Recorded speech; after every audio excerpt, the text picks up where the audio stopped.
Hey guys, my name is Alec Torelli, and for the last 12 years, I've been a professional poker player and coach. It all started quite serendipitously. I was never big into sports in high school. In fact, I was into musical theater and things like that. But it doesn't really make you that popular. And so when I was 16, I got invited over to a friend's house one day after school.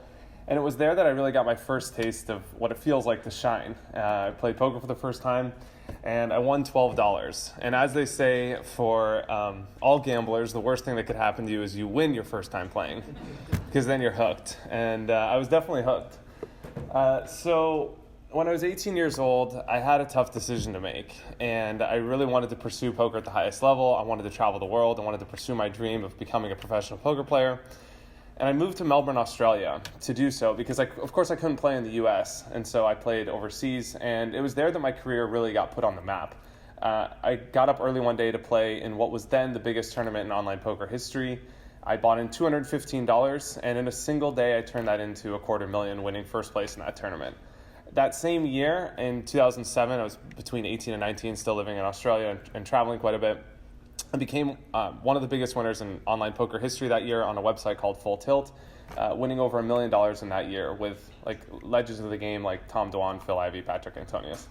So when I was 21 years old, I guess I pursued what every poker player's dream was, which is to move to Las Vegas, Nevada. And I did very well in tournaments. I got 6th in the World Series, 4th in the WPT, and I was the only player in history, I still believe at the time, to win back-to-back events at the Bellagio. It really wasn't until 2012, though, that my career took a completely unexpected turn, and together with my wife, I moved out to Macau. And just to give you some idea, the gaming revenue there is 7 times bigger than Las Vegas, and it's really there where my poker career took an exciting turn. I was one of the only Americans, or one of the only people in the world, to play in this private game at Star World Casino. They had public games at the Wynn, but at Star World, it was this game run by Chinese billionaires and junket owners, which are like mini casino owners. And the stakes were real. You know, you'd bet a car, you'd get raised a house, and it was really, really exciting. It was a crazy time. And, you know, it's not, we were always at their beck and call. So, they would just call us up and say, okay, let's play poker, and we'd play for 24 hours at a time. But for them, it was really exciting. And they were expensive poker lessons, no doubt. But, it's one of the advantages of being a boss, or we call them laoban in Putonghua in Chinese. But it's not like every day that you can, hit balls with Roger Federer or play basketball with Michael Jordan. But for them, this was the equivalent of that. They just wanted to play poker. They loved the game, and they learned from us. So this is a slide here. That's Phil Ivey's famous poker player. Each one of these plaques is 100,000 Hong Kong, which is divide by 13, so then divide by 7.76, so 13,000 US. So the buy-ins for these games were real too. It's between $250,000 and $1.5 million US just to get into these games. So it's an extremely exciting time. It was cool to be a part of poker history, I suppose. That's a little bit about me and how I got to where I am today. I still travel with my wife full time pursuing poker. I was in Dallas last week, or in Choctaw, Oklahoma for an event, and I'm excited to be in Maryland. I've never been here before because there's MGM, which just opened. So I'm excited to check out the action here as well after I'm done with this. So that's a little bit about me and how I got to where I am today. So I'm going to go over a hand of poker with you and attempt to explain the relationship between logic and intuition that happens at the poker table. Because a lot of people ask, I feel like they ask what type of decisions, what type of player are you, like left brain or right brain player? And I'm going to share a little bit about my thought process and about a hand of poker, but also how these decisions I feel like apply to life in the business world as well. So this is an exciting hand of poker I played. I have a YouTube channel where I talk about poker, and this is probably my most popular video. And I think you'll see why, but it's a hand from Poker Night in America, which is televised cash game. And so there's a lot of elements at play when there's TV at stake because people play differently. We'll talk a little bit about that. But I'll walk you through the hand and my thought process, and similar to what I do on YouTube, and I'll explain a little bit about these decisions. So I get dealt 2 9s. We're playing 25-50. So the blinds are 25 and 50, or the ante, so to speak. So I raised to $150, pretty standard, nothing too exceptional. Everyone would do the same thing. Holloway, to my immediate left, is a tight conservative player. It's important to profile your opponents because that gives indicators about how they're likely to play a hand. It's his first time playing on TV. He's a writer for a journalist for a news outlet in poker, and respects my game a lot, and he's never played stakes this big before. So these things are all tips I have about him that are going to be indicative of how he's likely to play against me. So he calls. So just the fact that he's in the pot means I know he has something, given the profile I have of this opponent. Chad Holloway calls me, so I know he has something in the pot. Sean Deeb to his immediate left, complete opposite profile. Plays on TV all the time, high-stakes cash game player, very good, very aggressive, loose player. You could see that based on the cards. King Deuce is not a great hand, but he's liable to be in there with anything. So I'm not too worried about his hand, but I am a little bit concerned that Holloway has something. It's folded back around to me, and here I have a very clear decision. My only play is really to call. I'm really looking for a third 9. Even though it's likely I have the best hand, just to give you an idea, to make 3 of a kind in the first 5 cards is very, very difficult to do. So you don't have to play poker just to appreciate how hard that is to do. And if you achieve that in poker, it's very likely that you're going to have the best hand. So I call looking for that magical third 9. Holloway calls as well, and the 3 of us take a flop. The 3 of us go to the next 3 cards. So sometimes things take longer than we expect. So the flop comes down Jack 10 9, and I hit 3 of a kind. So this is gin for me. It's one of those spots in poker where you're not wondering if you could put more money in the pot, you're wondering how you could put more money in the pot. And there's a big distinction there. It gives credence into how strong your hand is. And so it's a beautiful moment in poker. They don't come up often, like once a week. So I decided to bet out $1,100. The pot, you can see there's $1,900. So I'm betting, trying to build the pot. And when I do bet, a few things happen. And this is where the process of the decision-making sort of takes shape. And I'll walk you through some of the steps that I go through in making a decision at a high level poker table. So I bet $1,100, and right away Chad doesn't fold. So he doesn't throw away his 2 cards. So that's not necessarily a tell. It's not like that indicative of anything other than he has something. So the fact that he doesn't fold means he has something, but I'm not like worried at this point. I mean, he could have a lot of hands that are worse than mine. But something happens. The second thing that happens, the first sign that I get a physical read or a tell, which is something that someone does that gives you indicator about the strength of their hand. So Chad looks down. It's his first time I get a feel that he actually has something. He looks down at his chips. And here it's like I get my first instinctual read that he has something. And that's important. It's important to realize that the relationship between a decision and like logic and intuition is your first step is always an intuitive one. Well, why is that assigned to you, just looking down at the chips? It's... I guess when you have like a lot of empirical data about playing poker, there are certain things you notice that people do that give away certain insights into the strength of their hand. These tells aren't like absolutely reliable. It's not like someone looks to the upper right and they're lying, and they look to the upper left and they're not. But there's certain things that seem congruent patterns over time in poker that are indicative of hand strength, and this is definitely one that's categorized as a signal of strength, and it's usually pretty reliable.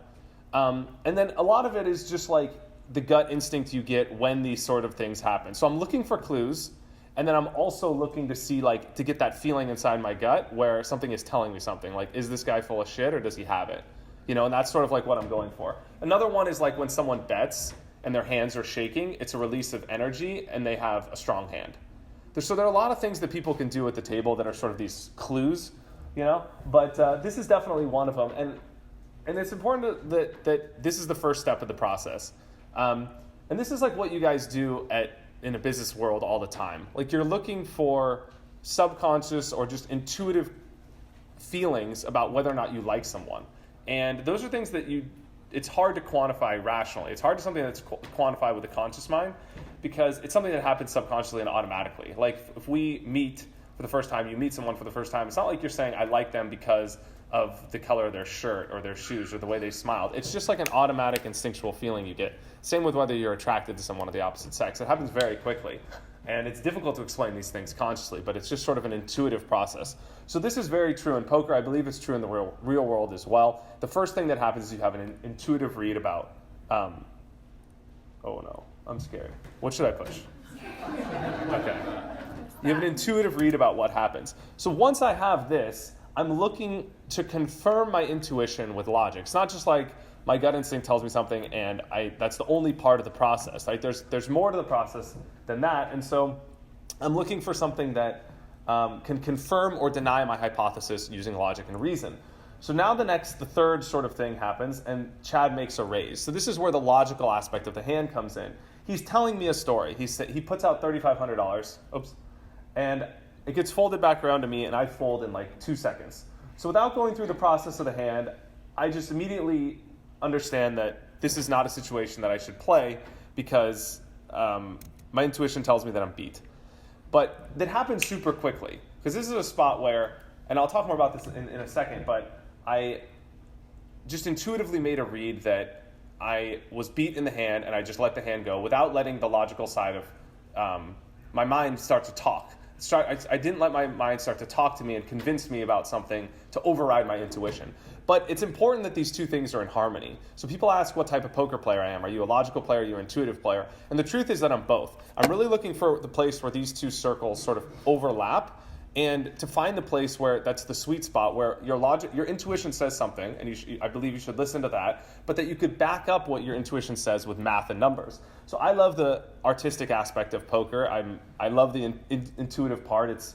That hand was, I think, caught on, not because I folded, because if I talk you through the numbers, you might be able to see how folding actually makes some sense, but just because of the speed with which I did it, and it sort of defies what a lot of the modern poker theory says, which is that you should focus only on the numbers. You should just be a game theory type of player. But I'm very much an intuitive player as well. But when I look through the numbers, this is a poker calculator. It's simple to use, even though it looks like super complex. It's basically a calculator that plugs things in.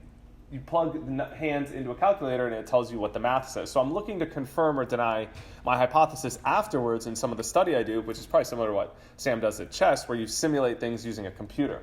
So I plug my hand here. Oh, I got that right the first time. My 2 9s here. And then I plug in the range of hands that my opponent could have here. Now it's important to realize that the intuition precedes the logic. So the types of hands that I think my opponent has is based on my assumptions, but my assumption is based on my intuition. My intuition told me he had a strong hand, so I'm only going to give him credit for having strong hands here. If inversely I thought he was bluffing, I would give him weaker hands. In other words, I would assume that he has weaker hands in his hand range than I would if I thought he had a strong hand. So it's important that the intuition always is what happens first, and we're listening to that to make assumptions at the poker table or in the real world if you like someone or dislike someone. So I plugged in the hands that I thought he had here, which is basically almost only hands that are strong hands. I didn't think he was bluffing. So then I have to ask myself, what are the probability that I'm going to win versus the strong hands he could have? And so I entered these numbers into the calculator here, and it shows me that my chances of winning are like roughly 33%, which is not a spot you want to take in poker. So I could use these calculators afterwards and go through this process of making decisions to confirm or deny my hypothesis. But I think it's this overlap of where logic and intuition sort of meet that the best decisions can really be made. So do we have more slides here? No. Okay, so we changed something. I think that's good. I wanted to say one other thing, but I think I didn't want to take up too much time from our stuff because of, I feel bad this thing took too long. So let's do some Q&A. Okay. I guess the last example I would use is an example from a time I went to Milan, and I went to this gallery for Da Vinci. And he had this really cool exhibition, and he's most known for being a painter, but he's also a super famous inventor, a testament to his geniusity, really.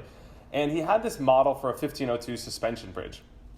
And he thought that this bridge could be built intuitively. It's never been built before, but it's hard to prove or deny how he thought this was going to be built, but it feels like he was a really creative person and intuitively felt like this was possible. But it wasn't just that he was crazy and just put out a design for a suspension bridge and wanted it to get built, but he actually went to the numbers right away and drew out the math to see if this bridge could be built. So he proposed it to the Sultan of the Ottoman Empire in Constantinople, and the Sultan called in all his engineers and whatever, and they turned it down. They said the project couldn't be built, people were going to fall in the river and die, you can't do this suspension bridge. And it wasn't until 2001, which 500 years later, that Da Vinci's design for the bridge actually came to fruition in Norway. They actually built the suspension bridge. So I guess the point I'm making with a story like this is that it's really at the intersection of these two things that the best decisions we have could be made are. And I believe that if we look at the times that we make great decisions, it's times that we listen to our intuition, and the times that I feel like we make regrets or bad decisions are times that you let thought come in and override your intuition with what your head is telling you. And so that's why in the hand there that I folded really quickly, it's just I didn't want to let thought come in to my head and just like convinced me that, oh, everyone says you have to call here, or this is a spot where I have too strong of a hand, I have to go broke. There's nothing else I could do in this spot. And it's really finding the place where these two things overlap. And I think if you look at examples at the poker table or examples from like Da Vinci, these things are things that are happening throughout history as well. So thank you guys for your time. I appreciate it.